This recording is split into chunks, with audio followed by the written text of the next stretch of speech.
నమస్కారం ETV news కి స్వాగతం ముందుగా ముఖ్యాంశాలు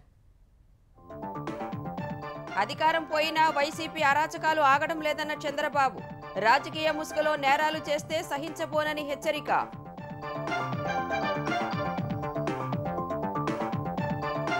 వంశీ మొబైల్ కోసం పోలీసులు గాలింపు కీలక సమాచారం ఉందని అంచనా సత్యవర్ధన్ అపహరణ కేసులో మరో 2 అరెస్ట్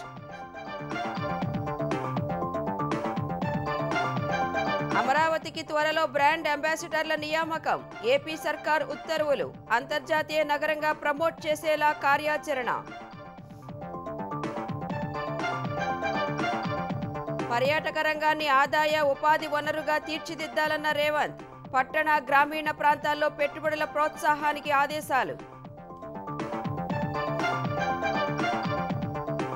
కులగణనను అత్యంత శాస్త్రీయంగా చేశామన్న తెలంగాణ సర్కార్ రాజకీయ స్వార్థంతోనే విపక్షాలు విమర్శిస్తున్నాయన్న భట్టి వరుస ఓటములతో కాంగ్రెస్ దిద్దుబాటు చర్యలు పలు రాష్ట్రాలకు పార్టీ ఇన్ఛార్జీల మార్పు తెలంగాణకు మీనాక్షి నటరాజన్ H1B వీసా పునరుద్ధరణకు తప్పని ఎదురుచూపులు డ్రాప్ బాక్స్ నిబంధనలను కఠినతరం చేసిన అమెరికా గడువు 12 నెలలకు కుదింపు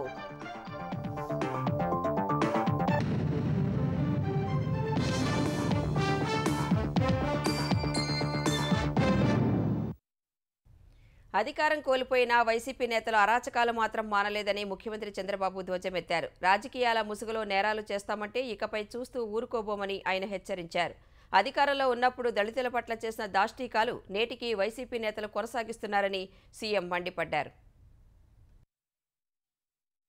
మంగళగిరిలోని తెలుగుదేశం కేంద్ర కార్యాలయంలో పార్టీ ముఖ్య నేతలతో సీఎం చంద్రబాబు సమావేశమై తాజా రాజకీయ పరిణామాలపై చర్చించారు రానున్న ఎమ్మెల్సీ ఎన్నికల్లో అనుసరించాల్సిన వ్యూహాలపై వారికి దిశానిర్దేశం చేశారు మండలి ఎన్నికల్లో కూటమి బలపరిచిన అభ్యర్థులంతా అత్యధిక మెజారిటీతో గెలిచి తీరాలని ఆయన నేతల్ని ఆదేశించారు ఎన్నికలు జరుగుతున్న ప్రాంతాలకు చెందిన ఎమ్మెల్యేలు ఎమ్మెల్సీలు శాసనసభ సమావేశాల్లో గవర్నర్ ప్రసంగానికి హాజరైతే చాలని సీఎం సూచించారు ఎన్నికలు ముగిసే వరకు సభా కార్యక్రమాలకు అంతకుముందు జరిగే శిక్షణకు హాజరు కావాల్సిన అవసరం లేదన్నారు 3 పార్టీల నేతలతో కలిసి సమన్వయ సమావేశాలు ఏర్పాటు చేసుకోవాలని సూచించారు ఈ సమావేశంలోనే వల్లభనేని వంశీ అరెస్టు దీనిపై వైసీపీ నేతలు చేస్తున్న తప్పుడు ప్రచారం గురించి చంద్రబాబుకు నేతలు వివరించారు గన్నవరం టీడీపీ కార్యాలయంలో పనిచేసిన సత్యవర్ధన్ను వంశీ కిడ్నాప్ చేసి బెదిరించి తప్పుడు వాంగ్మూలం ఇప్పించిన విషయాన్ని వారు సీఎం దృష్టికి తీసుకొచ్చారు దీనిపై ఆగ్రహం వ్యక్తం చేసిన చంద్రబాబు అధికారం కోల్పోయినప్పటికీ వైసీపీ నేతల ఆగడాలు ఆగలేదన్నారు తప్పు చేసిన వారు ఎంతటి వారైనా వదిలిపెట్టే ప్రసక్తే లేదని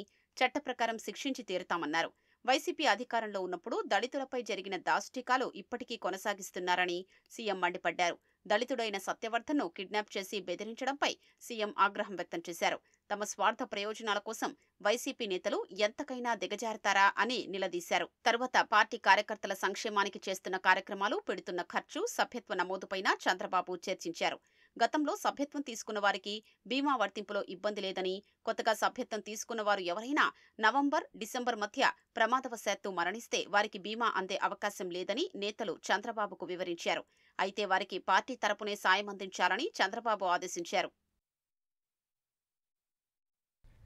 టీడీపీ కార్యాలయంలో పనిచేసిన సత్యవర్ధన్ అపహరించి దాడి చేసిన కేసులో పోలీసులు విచారణ ముమ్మరం చేశారు ఈ కేసులో ఇప్పటికే అరెస్టైన మాజీ ఎమ్మెల్యే వల్లభనేని వంశీ ఫోన్పై పోలీసులు దృష్టి సారించారు హైదరాబాద్లో ఆయన అరెస్టు చేసే సమయంలో ఫోన్ లభించలేదు ఈ ఫోన్ దొరికితే ఈ కేసుకు సంబంధించి కీలక ఆధారం లభించినట్లేనని పోలీసులు తెలిపారు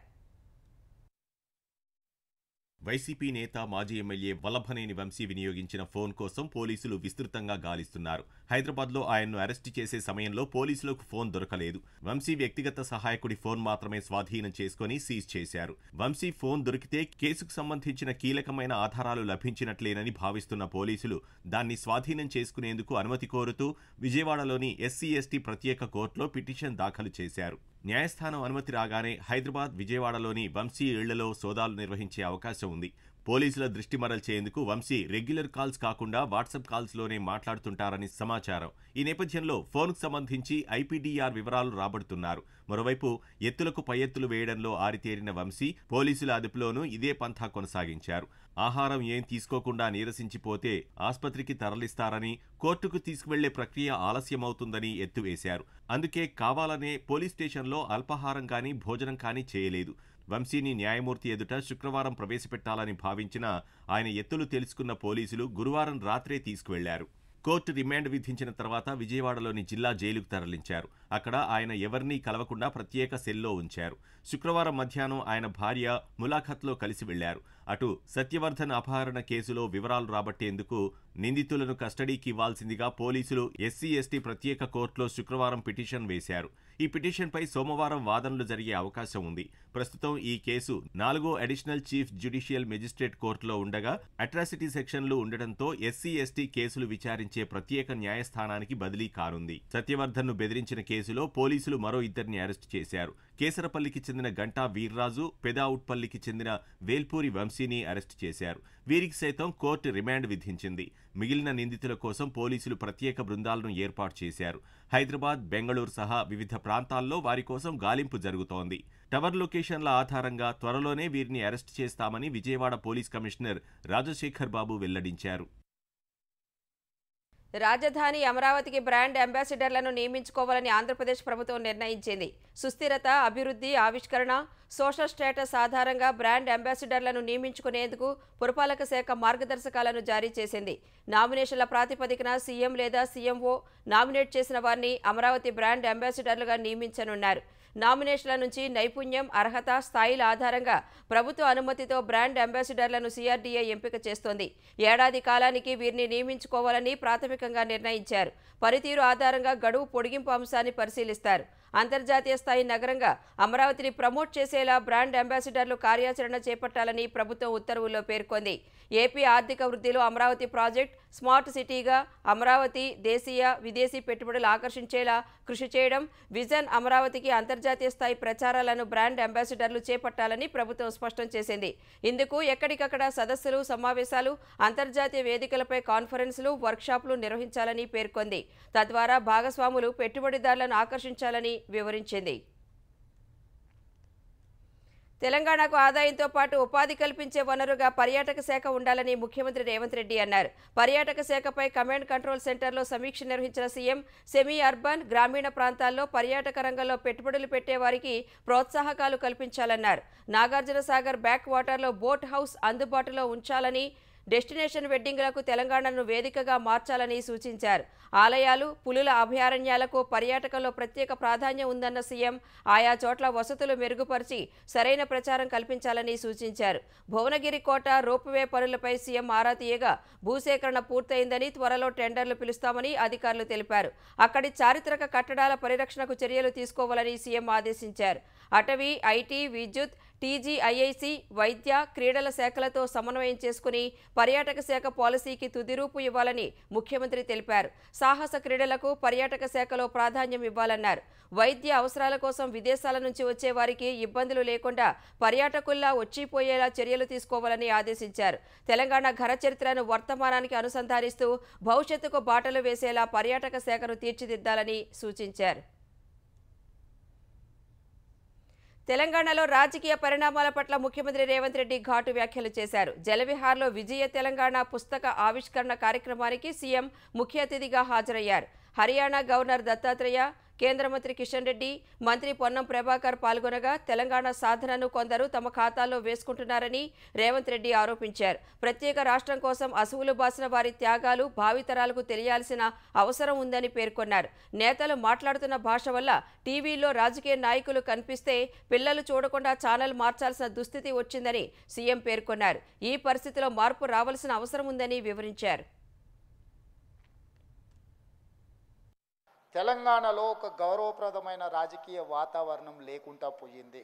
ఇప్పుడున్న కాంపిటీషన్లో మేము ఏదైనా మాట్లాడితే ఏందమ్మా అంత మాట నువ్వు అని అడిగేటోడు దేవేందర్ గౌడ్ గారు. పాతకాలంలో టెస్ట్ మ్యాచ్లకు ఆడిర్రు జయపాల్ రెడ్డి గారు, పివి నరసింహారావు గారు, మరి చెన్నారెడ్డి గారు. ఆ తర్వాతి తరం మీరు వన్డేలు ఆడినరన్న, ఇప్పుడు మేము 2020 ఆడుతున్నాము. కానీ ఈరోజు చట్టసభలలో మాట్లాడేటోళ్ళని చూడండి, ఎన్ని తిట్లు తీటినో, ఎంత చెడ్డగా తీటినో, ఎంత ఎదురుగున్నోళ్ళని అవమానించే విధంగా, కించపరిచే విధంగా మాట్లాడినో అనే పోటీ జరుగుతుంది. ఆటనే అట్లున్నది, అట్లా ఆడకపోతే నేను అవుట్ అవ్వాల్సి వస్తుంది. అట్లాంటి ఆట మేము ఇష్టం ఉండి ఆడడం లేదు. అనేక రాష్ట్రాలకు కొత్త ఇన్ఛార్జీలను నియమిస్తూ ఏఐసీసీ అధ్యక్షుడు మల్లికార్జున ఖర్గే నిర్ణయం తీసుకున్నారు. ఎన్నికల్లో వరుస ఎదురుదెబ్బలు తగులుతున్న నేపథ్యంలో సంస్థాగతంగా అనుభవం ఉన్న సీనియర్లను రాష్ట్రాలకు ఇన్ఛార్జీలుగా నియమిస్తూ ఖర్గే పునర్వ్యవస్థీకరణ చేపట్టారు. తెలంగాణకు మీనాక్షి నటరాజన్, ఛత్తీస్గఢ్ మాజీ సీఎం భూపేష్ బఘేల్ను పంజాబ్ ఇన్ఛార్జ్ జనరల్ సెక్రటరీగా నియమించారు. జమ్మూ కశ్మీర్, లదాఖ్ జనరల్ సెక్రటరీ ఇన్ఛార్జిగా సీనియర్ ఎంపీ సయ్యద్ నసీర్ హుస్సేన్ను ఎంపిక చేశారు. మాజీ ప్రధాన కార్యదర్శి బీకే హరిప్రసాద్ను హర్యానా, బీహార్కు కృష్ణ అల్లవారు, హిమాచల్ ప్రదేశ్, చండీగఢ్లకు రజనీ పాటిల్, మధ్యప్రదేశ్కు హరీష్ చౌదరిని నియమించారు. తమిళనాడు, పుదుచ్చేరికి గిరీష్ చోడంకర్ ఇన్ఛార్జిగా ఎంపికయ్యారు. జార్ఖండ్కు కె రాజు, మణిపూర్, త్రిపుర, సిక్కిం, నాగాలాండ్కు సప్తగిరి శంకర్ ఉల్కా ఇన్ఛార్జిగా వ్యవహరిస్తారు. ఇతర ప్రధాన కార్యదర్శులు వారి హోదాల్లో కొనసాగుతారని పార్టీ ప్రకటన విడుదల తెలిసింది. తెలంగాణ ప్రభుత్వం చేసిన కులగణన సర్వే 100కి 100% పక్కా సర్వే అని, ఎవరితోనైనా సవాల్ చేయవచ్చని పార్టీ కార్యకర్తలు, నాయకులకు ఉప ముఖ్యమంత్రి భట్టి విక్రమార్క స్పష్టం చేశారు. తమ ప్రభుత్వం నిర్వహించిన కులగణన సర్వేపై ప్రతిపక్షాలు బురద జల్లుతాయనే తాము ఆ పుస్తకాలన్నీ దాచి ఉంచామని ఆయన వివరించారు. కులగణన, ఎస్సీ వర్గీకరణ అంశాలపై గాంధీభవన్లో పార్టీ కార్యకర్తలు, నాయకులకు అవగాహన కల్పించేందుకు పవర్ పాయింట్ ప్రజెంటేషన్ కార్యక్రమం జరిగింది. ఈ కార్యక్రమంలో బీసీ కులగణన సర్వే జరిగిన తీరు గురించి పవర్ పాయింట్ ప్రజెంటేషన్ ద్వారా ఉప ముఖ్యమంత్రి భట్టి విక్రమార్క వివరించారు. కులగణన ప్రక్రియ మొదలైనప్పటి నుంచి ప్రభుత్వం తీసుకున్న చర్యల గురించి తెలియజేశారు. తర్వాత వైద్య ఆరోగ్య శాఖ మంత్రి దామోదర రాజనరసింహ ఎస్సీ వర్గీకరణపై పవర్ పాయింట్ ప్రజెంటేషన్ ఇచ్చారు. కులగణనపై విపక్షాలు చేస్తున్న విమర్శలను భట్టి విక్రమార్క ఈ సందర్భంగా ఖండించారు. ఈ సర్వేలో ఒక చిన్న పొరపాటు కూడా లేదు. ప్రతి ఇంటికి వెళ్ళి సర్వే చేశాం. సర్వే చేయకుండా మిగిలిపోయిన ఇళ్ల సంఖ్యను కూడా చెప్పాం. ఆ ఇళ్లలో ఎవరెవరు ఉన్నారో కూడా చెప్పాం. వాళ్లతో కలిపి రాష్ట్రంలో ఉన్నటువంటి కుటుంబాల సంఖ్య కూడా మొత్తం చెప్పాం. తెలంగాణ రాష్ట్ర ప్రభుత్వం మొట్టమొదటిసారి దేశమంతా ఇటు చూసేటట్టుగా కుల గణన చేసి చూపించామని చాలా ధైర్యంగా ప్రతి కాంగ్రెస్ కార్యకర్త తలెత్తుకొని నిటారుగా నిలబడి ఎవరికైనా సవాల్ చేయొచ్చని చెప్పడం కోసమే ఈ సమాచారం మీకు ఇస్తా ఉన్నాం. తెలంగాణలో ఉద్యాన పంటల సాగు విస్తీర్ణం పెంపుపై దృష్టి సారించడం సహా రైతులకు డ్రిప్ స్ప్రింక్లర్లను రాయితీపై అందించాలని ఉప ముఖ్యమంత్రి భట్టి విక్రమార్క, వ్యవసాయ శాఖ మంత్రి తుమ్మల నాగేశ్వరరావు అధికారులను ఆదేశించారు. వ్యవసాయ, చేనేత, హస్తకళల శాఖలకు సంబంధించి సచివాలయంలో జరిగిన బడ్జెట్ సన్నాహక సమావేశంలో ఆయా శాఖల అధికారులతో డిప్యూటీ సీఎం భట్టి, మంత్రి తుమ్మల బడ్జెట్ ప్రతిపాదనలపై సమీక్షించారు. లక్షల సంఖ్యలో ఉన్న రైతులు, చేనేత కార్మికుల సంక్షేమానికి ప్రభుత్వం కట్టుబడి ఉందన్న ఉప ముఖ్యమంత్రి, వ్యవసాయ రంగానికి గత బడ్జెట్లో పెద్ద మొత్తంలో కేటాయింపులు చేశామని, ఆ విధానాన్ని కొనసాగిస్తామని తెలిపారు. రైతు భరోసాకు ప్రాధాన్యం ఉంటుందని చెప్పారు. సాధారణ పంటలతో పోలిస్తే ఉద్యాన పంటలతో వచ్చే ఆదాయం 3 రెట్లు ఉంటుందని, రాష్ట్ర ఆర్థిక వృద్ధి కూడా పెద్ద సంఖ్యలో ఉంటుందని మంత్రులు వివరించారు. పూలు, కూరగాయలు, ఆయిల్ ఫామ్ సాగు విస్తీర్ణం పెంచేందుకు చర్యలు చేపట్టాలన్నారు. జలవనరులను సంరక్షించడం సహా డ్రిప్ స్ప్రింక్లర్లను రైతులకు రాయితీపై అందించాలన్నారు. చేనేత కార్మికులకు రాయితీపై నూలు, విద్యుత్ సౌకర్యం వంటి పథకాలు కొనసాగించాలని తెలిపారు. టెక్స్టైల్ పార్కుల అభివృద్ధికి చర్యలు చేపట్టాలని మంత్రులు ఆదేశించారు. తెలంగాణలోని ప్రాథమిక వ్యవసాయ సహకార పరపతి సంఘాల పదవీ కాలాన్ని ప్రభుత్వం మరో 6 నెలలు పొడిగించింది. 904 కోఆపరేటివ్ సొసైటీలకు 2020 ఫిబ్రవరి 15న ఎన్నికలు జరిగాయి. ఒక్క సంఘం కోఆపరేటివ్ సొసైటీ తప్ప మిగతా సంఘాల సభ్యుల పదవీ కాలం శుక్రవారంతో ముగిసింది. 9 డీసీసీపీల పదవీ కాలం ఈ నెల 24తో ముగియనుండగా టీజీసీఏఏబీ కమిటీ సభ్యుల పదవీకాలం వచ్చే నెల 4తో ముగియనుంది. తెలంగాణలో 14 గ్రామ పంచాయతీలకు ఒక్కో సహకార సంఘం పనిచేస్తోంది. ప్రజాప్రతినిధుల విజ్ఞప్తి మేరకు కోఆపరేటివ్ సొసైటీలను బలోపేతం చేసి వాటి సేవలు సమర్థంగా రైతులకు చేరేందుకు ప్రభుత్వం అన్ని జిల్లాల సహకార సంఘాల అధికారులతో జిల్లా స్థాయి సమావేశాలు నిర్వహించింది. సహకార సంఘాల పునర్విభజన కోసం ప్రతిపాదనలు పంపాలని ఆదేశాలు ఇచ్చింది. జిల్లాల పునర్విభజన ఫలితంగా సొసైటీలను పునర్విభజన చేయాలనే ఆవశ్యకతను ప్రభుత్వం గుర్తించిందని వ్యవసాయ శాఖ మంత్రి తుమ్మల నాగేశ్వరరావు వెల్లడించారు. ఈ నేపథ్యంలోనే సభ్యుల పదవీ కాలాన్ని మరో 6 నెలలు లేదా తదుపరి తదుపరి ఉత్తర్వులు వచ్చేదాకా పొడిగిస్తూ ప్రభుత్వం జీవో 74ను విడుదల చేసింది. 2008 డిఎస్సి బాధితులకు కాంట్రాక్ట్ టీచర్ ఉద్యోగాలు ఇస్తూ తెలంగాణ విద్యాశాఖ ఉత్తర్వులు జారీ చేసింది. మొత్తం 1382 సెకండరీ గ్రేడ్ టీచర్ పోస్టులను 2008 డిఎస్సి అభ్యర్థులతో ప్రభుత్వం భర్తీ చేయనుంది. కాంట్రాక్ట్ పద్ధతిలో పనిచేసేందుకు అంగీకార పత్రం ఇచ్చిన వారిని విధుల్లోకి తీసుకోనున్నట్లు ప్రకటించింది. ఈ మేరకు చర్యలు తీసుకోవాలని జిల్లా కలెక్టర్లు, డీఈఓలకు ఆదేశాలు జారీ చేసింది. ఉద్యోగంలో చేరిన వారి కాంట్రాక్టును ప్రతి విద్యా సంవత్సరంలో రెన్యువల్ చేస్తామని తెలిపింది. అగ్రిగోల్డ్కు చెందిన 100 కోట్ల విలువైన ఆస్తులను ఆంధ్రప్రదేశ్ ప్రభుత్వం జప్తు చేసింది. తెలుగు రాష్ట్రాలతో పాటు తమిళనాడు, కర్ణాటకలో వివిధ ఆకర్షణీయ పథకాల పేరిట 32 లక్షల మంది నుంచి వేల కోట్లు వసూలు చేసి బోర్డు తిప్పేసిన అగ్రిగోల్డ్ సంస్థకు చెందిన ఆస్తులను స్వాధీనం చేసుకుంది. 4 రాష్ట్రాల్లోని 1,73,662 చదరపు గజాల స్థలాలతో పాటు 368 ఎకరాల భూమిని ప్రభుత్వం జప్తు చేసింది. వీటితో పాటు అగ్రిగోల్డ్ అనుబంధ సంస్థలకు చెందిన 227 కోట్ల రూపాయల విలువైన ప్లాంట్లు, యంత్రాలు, కార్యాలయాల్లోని పరికరాలు, ఫర్నిచర్ను స్వాధీనం చేసుకుంది. 17 కంపెనీల్లో 20 లక్షల విలువైన షేర్లు కూడా జప్తు చేసింది. కర్ణాటక, తమిళనాడు, ఏపీ, తెలంగాణలో కలిపి మొత్తం 153 స్థిరాస్తులను స్వాధీనం చేసుకున్నట్లు ఉత్తర్వులు జారీ చేసింది. ఆస్తి కోసం కన్న తల్లే కొడుకుని హతమార్చిన ఘటన ప్రకాశం జిల్లా కంబంలో జరిగింది. పట్టణంలోని తెలుగు వీధిలో నివాసం ఉంటున్న సాలమ్మ తన కుమారుడు శ్యామ్ను మోహన్ అనే ఆటో డ్రైవర్ సహాయంతో హత్య చేసింది. తరువాత శ్యామ్ శరీర భాగాలను ముక్కలుగా చేసి గోనె సంచుల్లో కుక్కి పంట కాలువలో పడేశారు. సాలమ్మ పెద్ద కొడుకు సుబ్రహ్మణ్యం తన తమ్ముణ్ణి ఆస్తి కోసం తన తల్లి ఆటో డ్రైవర్తో కలిసి హత్య చేసినట్లు పోలీసులకు చెప్పడంతో అసలు విషయం వెలుగులోకి వచ్చింది. సాలమ్మ, మోహన్తో పాటు సుబ్రహ్మణ్యాన్ని కూడా పోలీసులు అదుపులోకి తీసుకుని విచారిస్తున్నారు. నిందితులు చెబుతున్న కారణాలు పొంతన లేకపోవడం వల్ల పోలీసులు మరింత లోతుగా విచారణ చేపట్టారు. ఆస్తి తగాదాల నేపథ్యంలో హత్య జరిగినట్లు అనుమానం వ్యక్తం చేస్తున్నారు. చిలుకూరు బాలాజీ ఆలయ పూజారి రంగరాజన్పై దాడి కేసులో మరో 3 మహిళలు సహా 4 నిందితులను మొయినాబాద్ పోలీసులు అరెస్టు చేశారు. రంగరాజన్ ఫిర్యాదు మేరకు 22 మందిపై కేసు నమోదు చేసి దర్యాప్తు చేపట్టిన పోలీసులు ప్రధాన నిందితుడు వీరరాఘవరెడ్డి సహా 18 మందిని అరెస్టు చేశారు. పరారీలో ఉన్న మరో 4 కోసం పోలీసులు ముమ్మరంగా గాలిస్తున్నారు. 2 ఏళ్ల క్రితం కోసలేంద్ర ట్రస్ట్ పేరిట రామరాజ్యం ఆర్మీ సంస్థను ఏర్పాటు చేసిన వీరరాఘవరెడ్డి తొలి దశలో 5,000 మందిని సభ్యులుగా చేర్చాలని లక్ష్యంగా చేసుకున్నారు. ప్రతి నెల 20,000 వేతనం, ఉచిత భోజనం, వసతి ఏర్పాట్లు అనగానే ఎంతో మంది ఇతడి ఉచ్చులో చిక్కారు. తాజాగా అరెస్టైన మహిళలు కూడా తాము పేదరికంతో ఆర్థిక ఇబ్బందులు ఎదుర్కొంటున్నామని, సభ్యులుగా చేరడం ద్వారా నెలకు వేతనం అందుతుందని ఆశపడ్డామని పోలీసుల ఎదుట అంగీకరించినట్టు సమాచారం. అటు చిలుకూరులో రంగరాజన్కు బీజేపీ ఎంపీ ఈటెల రాజేందర్ పరామర్శించారు. ఇలాంటి దాడులు పునరావృతం కాకుండా ప్రభుత్వం నిందితులపై కఠిన చర్యలు తీసుకోవాలని డిమాండ్ చేశారు. అమెరికా వీసాను పునరుద్ధరించుకోవాలని భావిస్తున్న వారికి ఎదురుచూపులు తప్పేలా లేవు. వీసాల పునరుద్ధరణ కోసం తెచ్చిన డ్రాప్ బాక్స్ నిబంధనలను అమెరికా కఠినతరం చేసినట్లు తెలిసింది. ఇకపై ఈ విధానం కింద గత 12 నెలల్లో గడువు తీరిన వీసాలను మాత్రమే ఇంటర్వ్యూ లేకుండా రెన్యువల్ చేసుకునే అవకాశం ఉంటుంది. అంతకుముందు 48 నెలల కాలానికి ఈ సదుపాయం అందుబాటులో ఉండేది. తాజాగా నిబంధనలను తక్షణమే అమల్లోకి తెచ్చినట్లు సమాచారం. దీనిపై అధికారికంగా ఎలాంటి ప్రకటన వెలువడనప్పటికీ వీసా దరఖాస్తు కేంద్రాల్లో కొత్త నిబంధనలను అమలు చేస్తున్నట్లు వార్తలు వస్తున్నాయి. తాజా నిబంధనలతో H1B సహా B1, B2 వంటి నాన్ ఇమిగ్రెంట్ వీసాదారుల దరఖాస్తులు వీసా పునరుద్ధరణ కోసం సుదీర్ఘకాలం వేచి చూడాల్సిన పరిస్థితి నెలకొనే అవకాశం ఉంది. ఇప్పటికే ఢిల్లీ, ముంబై వంటి నగరాల్లో B1, B2 వంటి వీసా దరఖాస్తుదారులు ఇంటర్వ్యూ అపాయింట్మెంట్ కోసం 440 రోజులకు పైగా ఎదురు చూస్తున్నారు. ఫ్రాన్స్, అమెరికా ముగించుకున్న ప్రధాని నరేంద్ర మోదీ భారత్ చేరుకున్నారు. శుక్రవారం తెల్లవారుజామున అమెరికా అధ్యక్షుడు డొనాల్డ్ ట్రంప్తో ద్వైపాక్షిక చర్చలు జరిపిన తర్వాత వాయుసేనకు చెందిన ప్రత్యేక విమానంలో మోదీ భారత్ బయలుదేరారు. రాత్రి 11 గంటల సమయంలో ఆయన ఢిల్లీలోని పాలెం విమానాశ్రయానికి చేరుకున్నారు. ఈ పర్యటనలో ప్యారిస్ వేదికగా జరిగిన ఆర్టిఫిషియల్ ఇంటెలిజెన్స్ యాక్షన్ కమిటీ సమావేశానికి ప్రధాని ఫ్రాన్స్ అధ్యక్షుడితో కలిసి సహా అధ్యక్షుడిగా వ్యవహరించారు. అమెరికాతో వాణిజ్యం, రక్షణ, సాంకేతికత రంగాల్లో ఒప్పందాలు కుదుర్చుకున్నారు.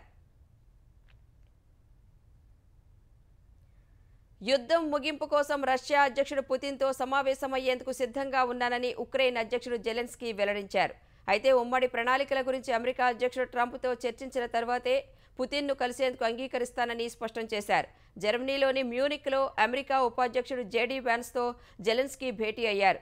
ఉక్రెయిన్ రష్యా యుద్ధాన్ని ముగించడానికి ఏదైనా చర్చలకు ముందు తమ దేశం భద్రతా హామీలు కోరుకుంటుందని వ్యాన్స్కు ఉక్రెయిన్ అధ్యక్షుడు వివరించారు. రష్యా ఉక్రెయిన్ యుద్ధాన్ని ముగించడంలో ట్రంప్ కీలకమని విశ్వసిస్తున్నట్లు జెలెన్స్కీ చెప్పారు. పుతిన్తో ఇటీవల ఫోన్లో ట్రంప్ మాట్లాడారు. తరువాత ఉక్రెయిన్కు అమెరికా సుదీర్ఘకాలంగా ఇస్తున్న స్థిరమైన మద్దతును ట్రంప్ తప్పుపట్టారు. యుద్ధం ముగింపు కోసం పుతిన్తో చర్చలు జరుగుతాయని వివరించారు. ఈ నేపథ్యంలో జెలెన్స్కీ తన వైఖరిని స్పష్టం చేశారు. ప్రయాగ్రాజ్లో కొనసాగుతోన్న మహాకుంభమేళాకు రికార్డు స్థాయిలో భక్తులు తరలి వెళుతున్నారు. శుక్రవారం సాయంత్రానికి 50 కోట్లకు పైగా భక్తులు త్రివేణి సంగమంలో పుణ్యస్నానాలు ఆచరించినట్లు ఉత్తరప్రదేశ్ ప్రభుత్వం వెల్లడించింది. మానవ చరిత్రలో ఏ మతపరమైన, సాంస్కృతిక లేదా సామాజిక కార్యక్రమంలోనూ ఈ స్థాయిలో ప్రజలు పాల్గొలేదని తెలిపింది. శుక్రవారం ఒక్కరోజే సాయంత్రం 6 గంటల వరకు 92 లక్షల మంది భక్తులు పవిత్ర స్నానాలు చేశారని వెల్లడించింది.